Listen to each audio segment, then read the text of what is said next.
నుదుటి పైన నలుపు వచ్చినప్పుడు పీల్స్ చేయించినప్పుడు మనకి చర్మమంతా పొట్టు లేచి వచ్చేస్తుందా, విపరీతంగా పీలింగ్ అవుతుందా అని చాలా మంది ఆలోచిస్తూ ఉంటారు.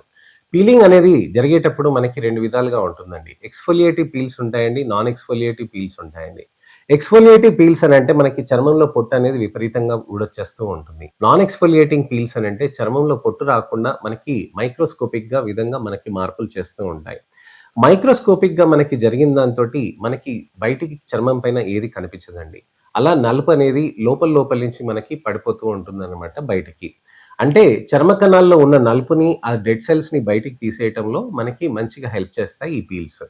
మైక్రోస్కోపిక్ లెవెల్‌లో చేసినప్పుడు, నాన్ ఎక్స్‌ఫోలియేటివ్ పీల్స్ చేసినప్పుడు మనకి చర్మంలో ఆ నలుపనేది ఇమ్మీడియేట్‌గా మనకి రిజల్ట్ కనిపించదండి. ఎక్స్‌ఫోలియేటివ్ పీల్స్ చేసినప్పుడు మనకి టెక్స్చర్‌లో మార్పు కనిపించి స్కిన్‌లో స్మూత్‌నెస్ అనేది కూడా ఎక్కువగా వస్తూ ఉంటుంది. లేజర్స్‌తో పాటు ఇవి కాంబినేషన్ చేస్తే చాలా మంచి రిజల్ట్స్ వస్తాయి.